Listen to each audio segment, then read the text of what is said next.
अस्सलाम वालेकुम। आज हम देखेंगे fundamental principles of organic chemistry का introduction. Very important topic. Start करते हैं हम लोग क्लासिफिकेशन से।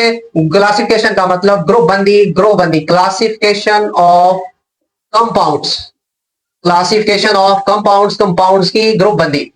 200 साल पहले, more than 200 years ago, 200 years ago chemist ने कंपाउंड्स को क्लासिफाइड किया टू पार्ट्स में।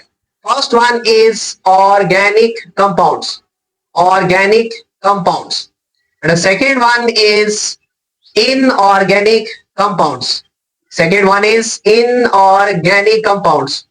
सो 200 साल पहले ऑर्गेनिक कंपाउंड्स को कुछ अलग वे में और इनऑर्गेनिक कंपाउंड्स को अलग वे में डिफाइन किया था। अभी हम बात करते हैं ऑर्गेनिक कंपाउंड्स की। जैसे कि नाम से ही आइडिया हो रहा है, ऑर्गेनिक का वर्ड मीनिंग हम ले तो इसका मतलब होता है लाइफ, जिंदगी की अलामत। ऑर्गेनिक सिग्निफाइज द लाइफ, कि ऑर्गेनिक जो है वो जिंदगी की अलामत है। सो वो कंपाउंड्स, ऑर्गेनिक कंपाउंड्स वो कंपाउंड्स होते हैं जो हम लोग हासिल करते हैं। Organic compounds were obtained from living things, जानदार चीजों से जितने भी कंपाउंड हासिल किए जाते हैं उन्हें हम ऑर्गेनिक कंपाउंड्स का नाम देते हैं। इसमें दो कैटेगरीज आती हैं। फर्स्ट वन इज प्लांट्स, पौधे, second one is animals. So plants और एनिमल से जितने भी हम लोग कंपाउंड्स हासिल करेंगे हम उन्हें सिंपल नाम देंगे ऑर्गेनिक कंपाउंड्स का। बात करते हैं इनऑर्गेनिक कंपाउंड्स की, तो इसके चलेगा रिवर्स। इनऑर्गेनिक कंपाउंड्स की सेकेंड क्लासिफिकेशन। सो वो कंपाउंड्स जो हम लोग नॉन लिविंग थिंग से हासिल करेंगे।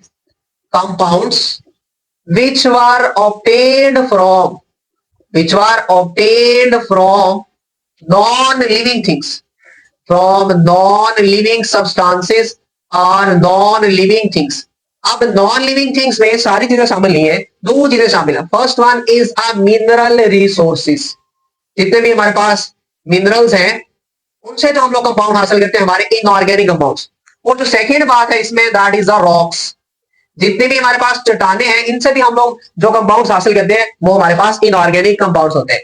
मसलन हमारे पास NaCl सोडियम क्लोराइड, हमारे पास KCl पोटेशियम क्लोराइड, हमारे पास कैल्शियम कार्बोनेट CaCO3 एटसेट्रा, सारे के सारे हमारे पास क्या है, इनऑर्गेनिक कंपाउंड्स। और ये सारे के सारे कंपाउंड्स हैं वो कहां से लेते हैं, मिनरल से हासिल करते हैं और रॉक से हासिल करते हैं। इसी तरीके से अगर हम बात करें ऑर्गेनिक कंपाउंड्स की एग्जांपल्स की, तो बहुत सारे कंपाउंड्स हम लोग प्लांट्स और एनिमल्स से हासिल करते हैं, जिनमें शामिल है हमारे पास प्रोटीन्स, प्रोटीन शामिल हैं, विटामिन शामिल हैं, फैट्स शामिल हैं, ऑयल शामिल हैं। ये सारे के सारे हमारे पास किस वैरायटी में आते हैं, ऑर्गेनिक कंपाउंड्स की वैरायटी में आते हैं। सो बात करते हैं हम लोग एक बहुत ही इंपॉर्टेंट थ्योरी की, that is a vital force theory. Vital force theory होती क्या है अभी हम देखते हैं। बात करते हैं इसकी डिस्कवरी की। वाइटल फोर्स थ्योरी को किसने डिस्कवर किया था? डिस्कवर करने वाले का नाम था स्वीडिश, सूडान का रहने वाला था, तो हमने नाम दे दिया स्वीडिश का। और साथ में पूरा नेम जैकोब बर्जीलियस, जिसे हम लोग जे बर्जीलियस का भी नाम देते हैं।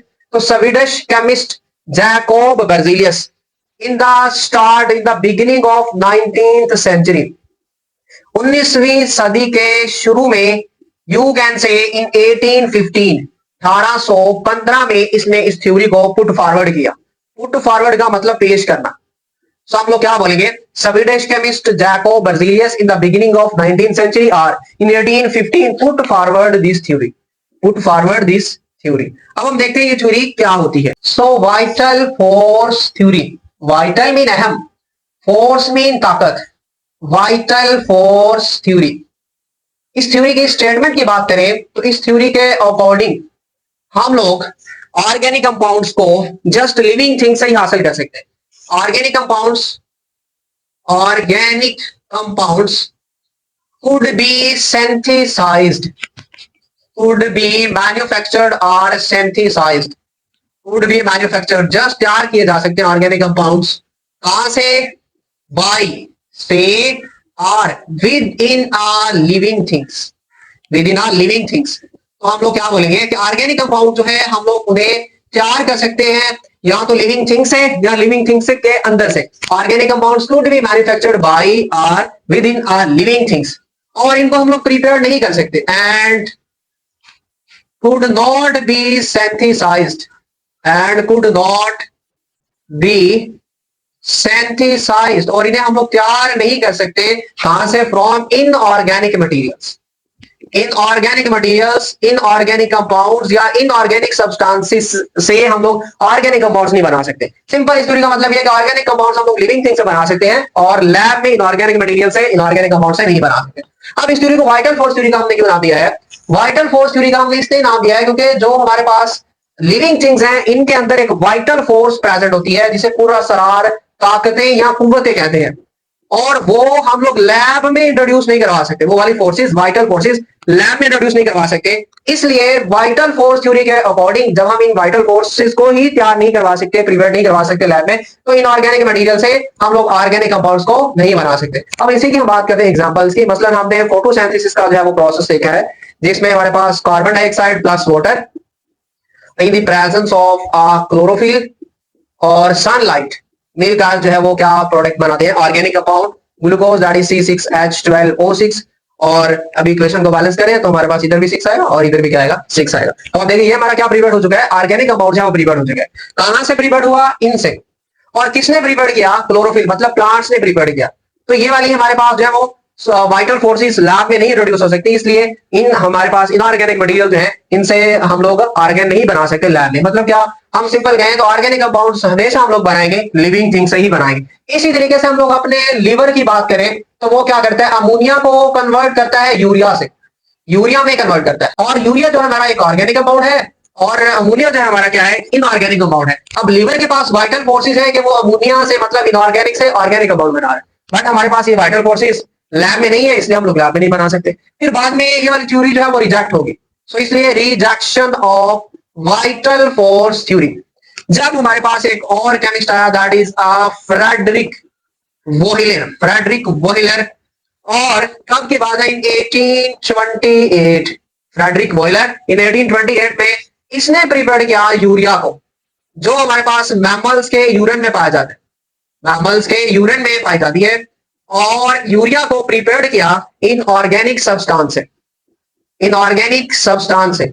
और उस इनऑर्गेनिक सब्सटेंस का नाम था अमोनियम सायानेट, अमोनियम सायानेट। और जिसका फार्मूला था हमारे पास NH4CNO, अमोनियम सायानेट। इसने क्या किया, अमोनियम सायानेट को लिया, हीट किया, अमोनियम सायानेट ने रीअरेंज करके क्या बना दिया, यूरिया बना दिया। अब ये हमारे पास क्या था, इनऑर्गेनिक सब्सटेंस, और ये क्या, यूरिया ऑर्गेनिक। तो हमने इनऑर्गेनिक से ऑर्गेनिक बना ली, तो ये वाली थ्योरी हमारी क्या होगी, reject. So this is the formula of ammonium cyanate, जो हमारे पास इनऑर्गेनिक सब्सटेंस है। इसकी क्या हुई, रीअरेंजमेंट, और इसे क्या किया गया, हीट। यहां हम लोग मेंशन करेंगे रीअरेंजमेंट। जब इसकी रीअरेंजमेंट हुई तो इसने बनाया यूरिया। और यूरिया का हमारे पास ये फार्मूला होता है NH2C डबल बॉन्ड ONH2। और इसको हम लोग ऐसे भी राइट कर सकते हैं NH2 ट्वाइस, क्योंकि अमाइनो ग्रुप कितने हैं, 2 हैं, तो इसलिए हमने क्या लिख दिया, साथ में ट्वाइस लिख दिया। ऐसे भी जो है हम लोग राइट कर सकते हैं, this one is a urea and this one is ammonium cyanate, ammonium cyanate. अब ये हमारे पास क्या था, इनऑर्गेनिक कंपाउंड, और ये हमारे पास क्या बना, ऑर्गेनिक कंपाउंड, इसलिए थ्योरी क्या होगी, रिजेक्ट होगी। इसी तरीके से बाद में फिर कोल्ब ने जो है, एक केमिस्ट था, इसने एसिडिक एसिड को लैब में सिंथेसाइज्ड किया। एसिडिक एसिड का फार्मूला हमारे पास होता है CH3COOH। अब ये भी क्या है, एक ऑर्गेनिक कंपाउंड है, इसने इनऑर्गेनिक कंपाउंड से बनाया था। ये दोनों पॉइंट्स में ये बताया कि हम लोग ऑर्गेनिक कंपाउंड को इनऑर्गेनिक कंपाउंड से लैब के अंदर भी बना सकते हैं, जिसकी वजह से ये थ्योरी क्या होगी, रिजेक्ट होगी। और सबसे पहला ऑर्गेनिक कंपाउंड जो डिस्कवर्ड हुआ था, that is a urea, that is a urea. और सेकंड नंबर में हमारे पास कौन सा डिस्कवर्ड हुआ था, एसिडिक एसिड डिस्कवर्ड हुआ था। इसी वजह से हमने वाइटल फोर्स थ्योरी को एक और नाम भी दिया था, दैट इज वाइटलिज्म, वाइटलिज्म, वाइटलिज्म। तो ये हमारे पास था introduction to fundamental principles of organic chemistry. और इस नेक्स्ट लेक्चर में हम लोग देखेंगे modern definitions of organic chemistry. So stay connected with your खूबसूरत सा और अपना चैनल इल्म डॉट।